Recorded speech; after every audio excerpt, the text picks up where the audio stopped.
जहां एक तरफ महंगाई की मार से जनता परेशान है तो वहीं दूसरी तरफ आरबीआई ने लोगों को बड़ी राहत दी है। जी हां, भारतीय रिजर्व बैंक यानी आरबीआई ने गुरुवार को रेपो रेट में इजाफा न करने का फैसला किया है, यानी ब्याज दर 6.50% बनी रहेगी। इससे पहले आरबीआई ने रेपो रेट में लगातार 6 बार इजाफा किया था। मॉनेटरी पॉलिसी की मीटिंग हर 2 महीने में होती है। पिछले वित्त वर्ष 2022-23 की पहली मीटिंग अप्रैल 2022 में हुई थी। तब आरबीआई ने रेपो रेट को 4% पर स्थिर रखा था, लेकिन आरबीआई ने 2 और 3 मई को इमरजेंसी मीटिंग बुलवाकर रेपो रेट को 0.40% बढ़ाकर 4.40% कर दिया था। आरबीआई गवर्नर ने कहा, इकोनॉमी में जारी रिकवरी को बरकरार रखने के लिए हमने पॉलिसी रेट में कोई बदलाव नहीं किया है, लेकिन जरूरत पड़ने पर हम स्थिति के हिसाब से कदम उठाएंगे।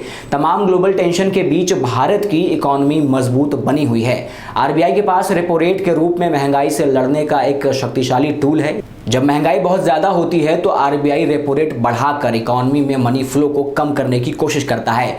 रेपो रेट ज्यादा होगा तो बैंकों को आरबीआई से मिलने वाला कर्ज महंगा होगा। बदले में बैंक अपने ग्राहकों के लिए लोन महंगा कर देंगे। इससे इकोनॉमी में मनी फ्लो कम होगा। मनी फ्लो कम होगा तो डिमांड में कमी आएगी और महंगाई घटेगी।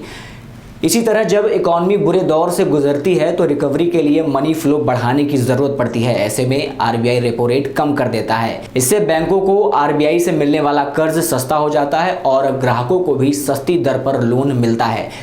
इस उदाहरण से समझते हैं, कोरोना काल में जब इकोनॉमी एक्टिविटी ठप हो गई थी तो डिमांड में कमी आई थी। ऐसे में आरबीआई ने ब्याज दरों को कम करके इकोनॉमी में मनी फ्लो को बढ़ाया था। आरबीआई गवर्नर ने महंगाई को लेकर कहा कि ये अभी भी महंगाई आरबीआई के टारगेट के ऊपर बनी हुई है। आरबीआई गवर्नर ने भारत के बैंकिंग और एनबीएफसी सेक्टर को बहुत मजबूत बताया। उन्होंने बेहतर रबी फसल से ग्रामीण मांग में सुधार की उम्मीद भी जताई।